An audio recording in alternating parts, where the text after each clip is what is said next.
Hey y'all, have you ever wanted to pressure can meat but you wasn't exactly sure on how you want to do it?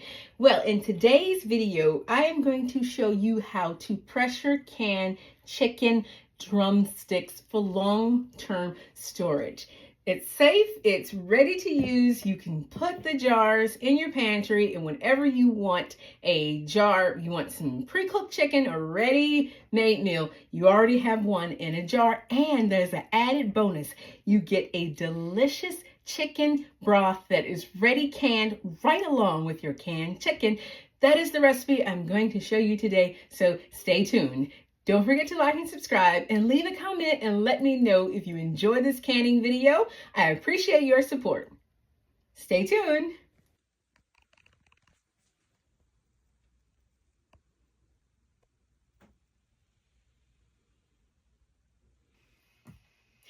Now, pressure canning meat obviously preserves your meat for longer term storage versus freezing. So we all know about freezing meat. Most of us keep some chicken or beef or whatever in the freezer. You can just grab a pack and thaw it out and you're ready to go. However, we live in an area that is prone to power outages, and I think it's a good idea to have some chicken or meat or whatever that you can, as my dad say, you can put in a jar, put it under the bed, and then you can drag it out and crack open a jar whenever you need to, and you've got some meat ready to go. My grandmothers and my great-grandmothers used to can meat all the time, so this is not anything new. It might be a novelty today because most people don't can a lot of meat. A lot of people don't can a lot of meat, but it's still a thing, and you can do it, and you can do it safely at home. Now, you need a pressure canner when you are canning meat. I know of people who successfully water bath canned meat, but I don't suggest that you do it because obviously meat is a low acid thing, and unless there's really no, in my opinion, no safe way for us modern canners to water bath can meat.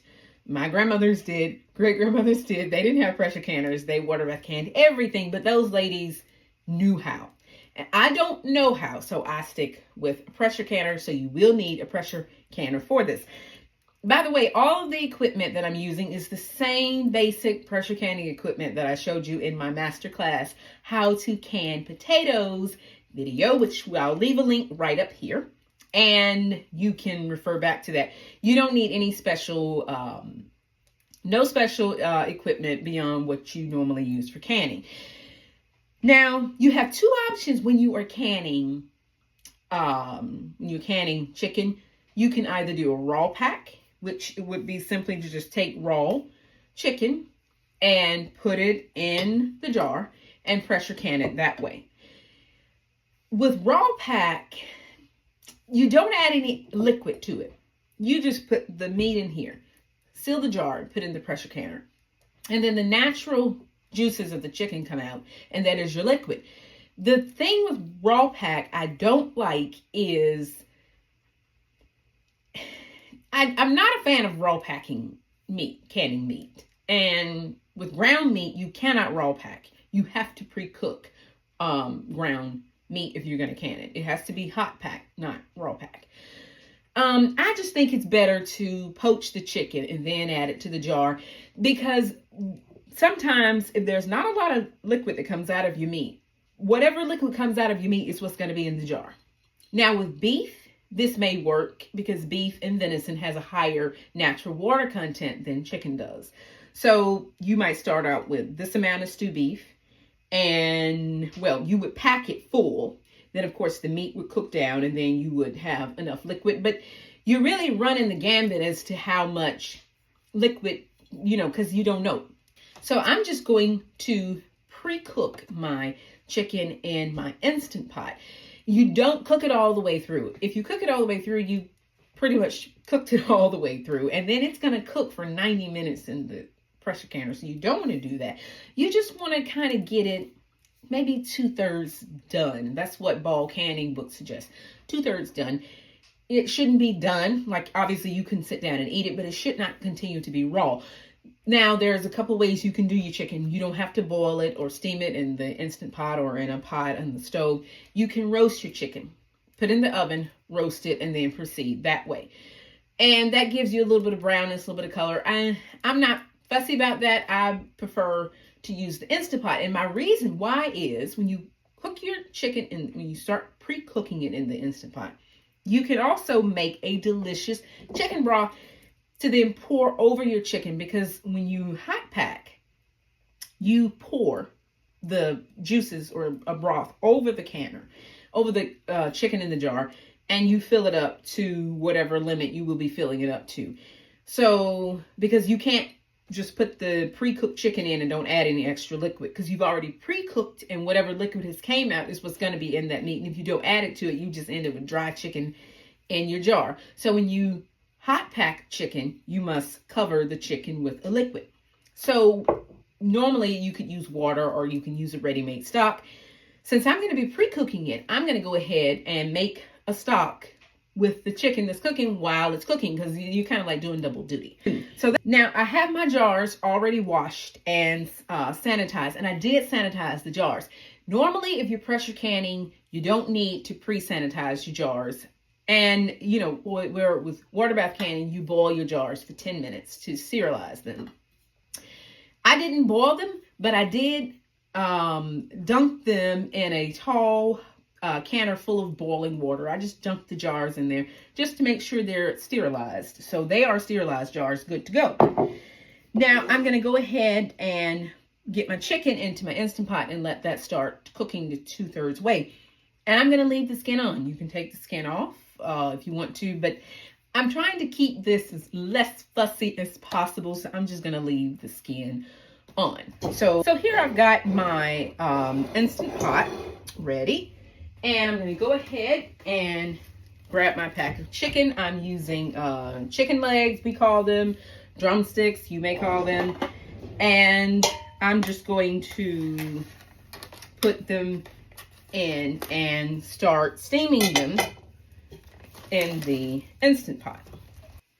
Okay, got all of the chicken in my Instant Pot. Now I'm just going to add, as I say, since you're going to be poaching it in liquid, so you can have some liquid, and you may need more liquid than you have you can get into your Instant Pot. You may need more. In that case, I would just top off the jars with some plain hot water, and that'll be perfectly fine. So I'm going to add in, if I can squeeze, I'm going to add in a little bit of celery. And I've got a little bit of bell pepper here. I'm just going to tuck that down in here. And I've got a couple of bay leaves. Throw those in. I've got some thyme sprigs. I'm going to put those in there because you might as well flavor it while you're doing it. And then I'm going to add in an onion. Add a nice onion in. And I'm just going to cut it. You can leave it whole if you don't have quite as much chicken in your pan. You can leave it whole. We're going to fish this out in the end anyway. And to season it up, I'm just going to add some salt. Now, I'm using canning pickling salt, which at this point may or may not be necessary. You might be able to get away with using some other type of salt. I haven't tried it. So, that's entirely up to you. I'm just going to stick with the salt that I always use, which is canning salt. And I used 1 tablespoon of salt, but once your chicken poach, you may want to add some extra salt seasoning. By the way, salt does not have anything to do with the preservation of the food. It just is merely seasoning. So if you know, say you want to take your chicken after you cook, you can it. You might want to use it in different recipes, and those recipes you may be adding additional seasoning. You can hold off on the salt for that if you want to. And you can also use no salt at all. That is entirely up to you. Now I'm going to go ahead and cover the meat with water. Now, you don't want to completely cover it. You do want to maintain a decent, because you don't want to overfill an Instant Pot. And liquid is going to come out of the chicken anyway. So I'm just going to cover it. It's about 2/3 of water in there. I am mindful of, because the Instant Pot does have a fill line in it. So there is a line in here that you really shouldn't overfill.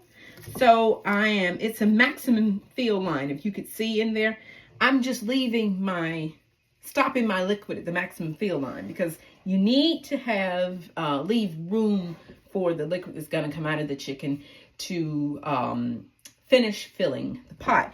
Now, as far as seasonings goes, if you notice, I didn't use any, like powdered seasonings. You can, but you want to be cautious about using those type of spices, because yes, they're delicious, but they can kind of, number one, they can cloud up your canned chicken. They can also, what is the word I'm looking for? They can become a little too intense, because, okay, so say for instance, you can your chicken legs, your drumsticks, and maybe it's 6 months before you eat them. Well, if you use a lot of heavy, strong spices, yeah, in 6 months, the chicken is going to be very well seasoned, and it could be a little overpowering, that spice. So if you choose to use maybe like a little turmeric or a chili powder or something like that, just use a small amount and keep it to the minimum, because the longer it sits in there, the stronger the flavor gets. And also too, some spices can become a little bitter when you process foods with them in, putting them in like a can, like, I don't know, canned ground beef or whatever. Spices can get a little intense. So I would just at this point stick with basic spices, especially for chicken.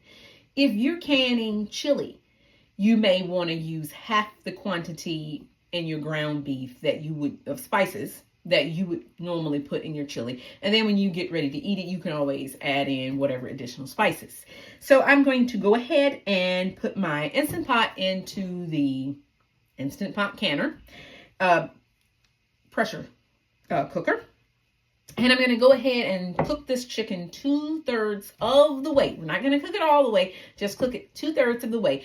And I will let the pressure drop in the Instant Pot. Now, you can manually release the pressure and just pull the vent button down and let the steam, or you can let it drop in pressure. All that depends on how long you want it to take. But keep in mind, this amount of meat in the pressure canner, in the pressure Instant Pot pressure cooker, it's going to take a little time to come up to heat. So this could take anywhere from 30 minutes to 45 minutes, depending. So you can always start this ahead of time and then have it ready to go when you're ready to can. So let me get to it. So the chicken is nicely poached. As you can see, it's about 2/3 the way done. Not entirely cooked, but cooked enough.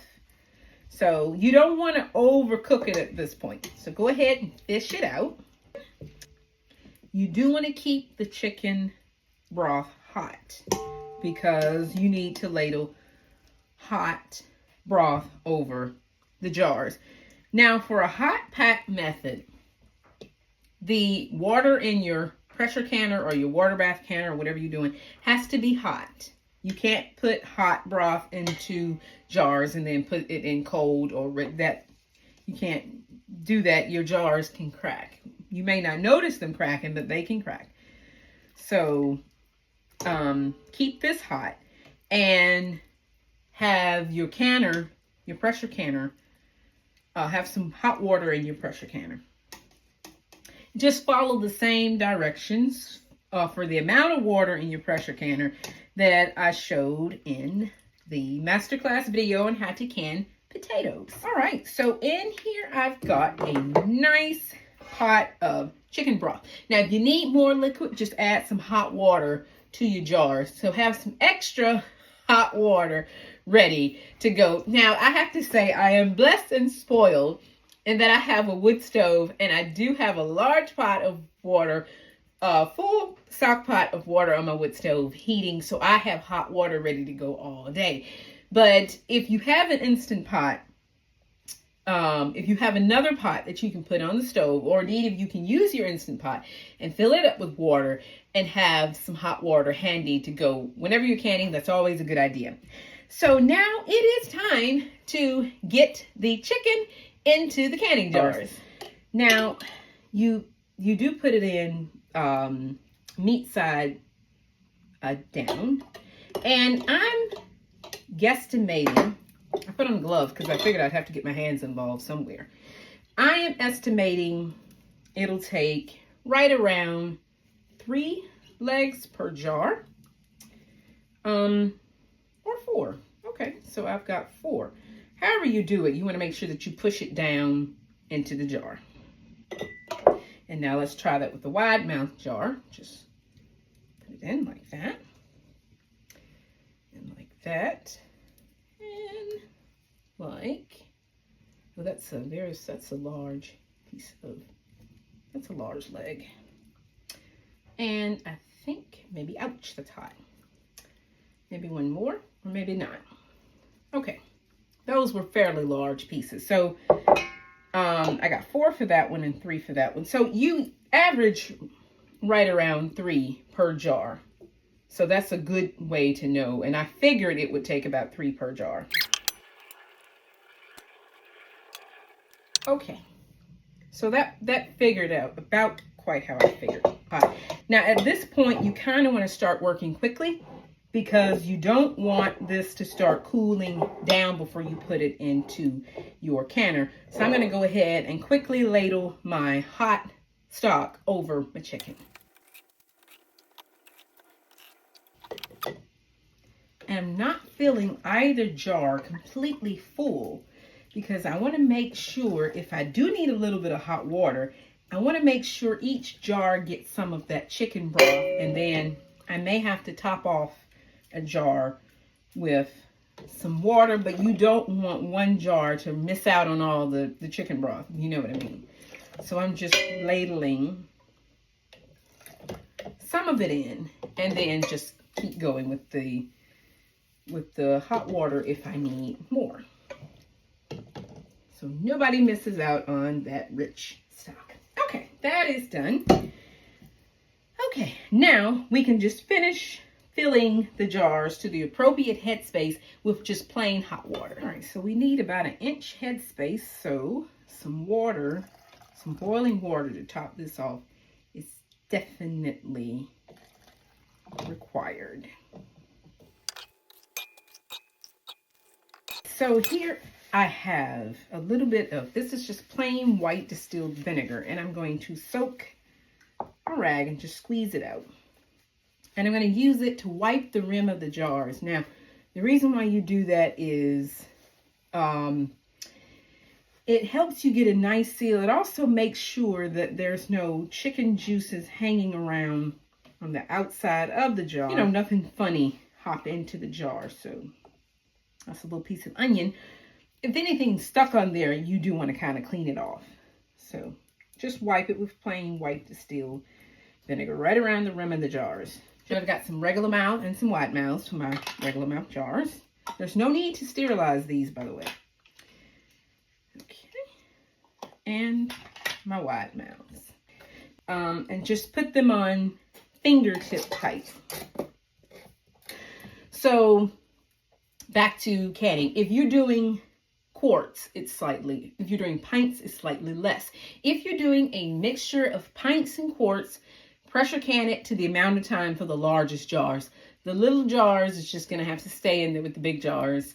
They're running on big jars time. So then you can do double stack. If you have a tall pressure canner as I do, you can double stack them, whereas you can do the tall ones at the bottom and then the smaller ones at the top. But the smaller ones would still need to cook the same time that the large ones cook. So I'm going to go ahead and load these into my pressure canner and go ahead and get them cooking. And we're going to do that for 90 minutes. So I'll see you back in about 90 to 95 minutes. Don't forget to add some white vinegar to your canner.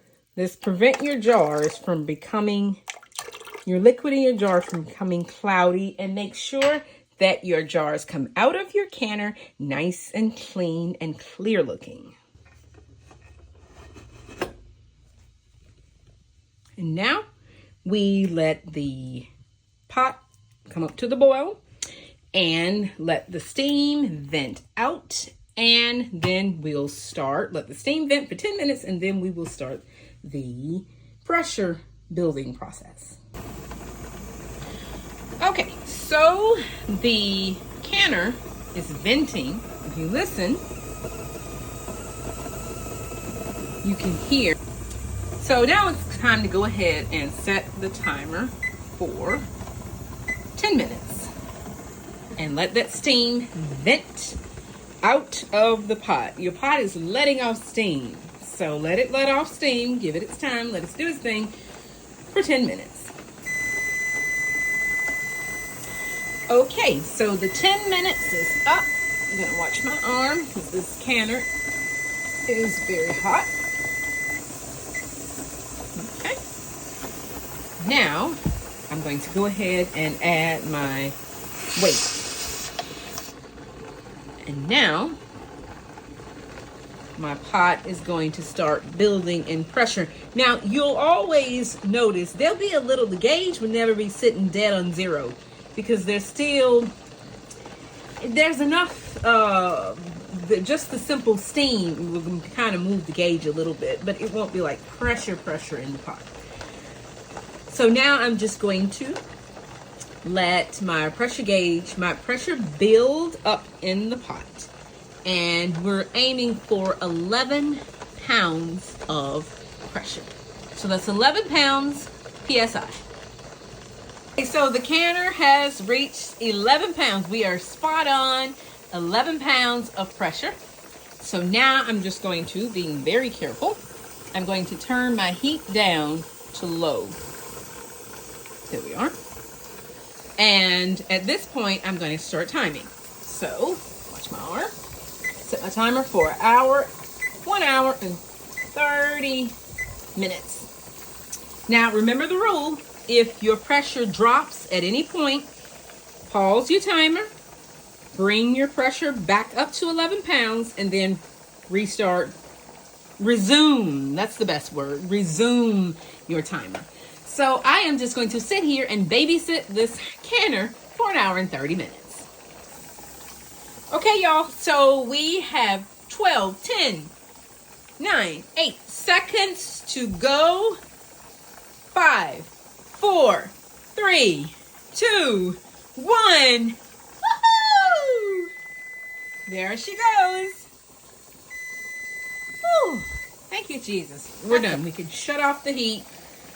And I'm going to remove it over to a coal burner on the stove. So now I'm just going to remove this off the hot burner, put it on a cool burner, and let the pressure drop naturally in the pot. That'll probably take about another hour. So the time is up. The chicken is out of the pressure canner, and I actually let the pressure drop in the pressure canner for about 30 minutes. It actually didn't take as long as I had thought it was going to take for these, but they're out of the pressure canner. They're still bubbling. They're still boiling. Now, sometimes when you take things out of the pressure canner, you will notice that they'll start to boil and bubble. That's just because this has been under a certain amount of pressure for 1.5 hours. These jars have been living in a certain amount of pressure. Now you have taken them out of that pressurized chamber and you've flung them into this room that's a different temperature and a different pressure. So you'll get a lot of bubbly activity in the jars. And most of the time, pressure can things, the jars have already sealed before you take them out of the pressure canner. So you're not really going to hear pops because they've already sealed when they were in the canner. But you can see, well, you really can't see that much because the chicken, the liquid is completely covered. But you can see in there, we have got chicken.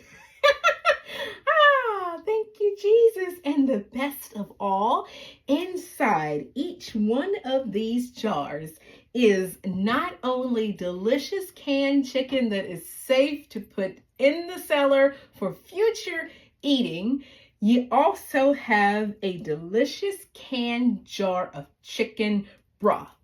And I mean, this is all like liquid gold, because chicken legs or drumsticks, they have a very high amount of collagen because you canned it with the bone in. So not only do you have a delicious canned chicken, you got to add a bonus of a jar of canned chicken broth. Now, for me, that's a win-win all round. Now, I want to talk about one topic before I leave you for today, because the sun is starting to go down. I want to talk about siphoning. And if you notice, my jars are a little cloudy on the outside and they're a little sticky. If I take a damp cloth, which I will do, a damp cloth with vinegar, and wipe them down, and also once the jar is completely cooled and you're comfortable with your sealing, you can remove the rings and just wipe the jars down with a cloth soaked in white vinegar, just plain white distilled vinegar. Because siphoning is what happens when some of the liquid in a jar escapes during the pressure canning process. This happens with water bath canning, but is more common with pressure canning. The reason why siphoning happens is you added the correct amount of liquid, but especially with meat, it sometimes can give a little more liquid. So if your liquid level is up to here and your jar neck is up to here, if it added a little extra liquid, that little bit of liquid leaked out of the jar during the canning process. So that happens with pressure canning. Don't worry. As long as your liquid level did not drop in your jars are perfectly fine, and they did seal perfectly fine. Just keep an eye on them for a couple of days. Anytime you're canning, keep an eye on your foods just to make sure you don't later on see, like weird bubbles moving or jars hissing or spewing or coming unsealed. If that happened, then you want to discard that jar. Don't even take the chance of, I just discard them. And I've had a couple of them that came unsealed. But these look very good, and thank the Lord, I'm so happy and pleased. It is a bit of work. Yes. Canning meat is, you have to be cautious and you need to be careful and be safe and follow all the recommended guidelines, but it is doable and it's comforting because yes, it's a lot of work, but now you have chicken on your shelf that is safe. And you can tuck into it anytime you want to, and you don't have to worry about that chicken hanging out in your freezer or whatever. You've got a ready-made meal. Now, if you combine this canned chicken with some canned potatoes that we pressure can over the summer, and you add in, some peas or some green beans, add in a little bit of cream, mix it all together, heat it up on the stove, maybe sprinkle a little cheese. You've got a delicious creamy bowl of chicken stew, which you can do very easily because you've got all your components. So finding ways to use your food once you've canned and kind of put things together is another delicious and endless option. Now all you have to do is walk down, look at the shelves of your pantry lined with all those beautiful canned things, and now you can pick and choose and decide what you want to put together to make a meal for your family. I hope you have enjoyed this video on how to pressure can chicken. If you have, please give it a thumbs up. Don't forget to like and subscribe, and the good Lord willing, I will see you guys again in another video. Take care, y'all. Bye.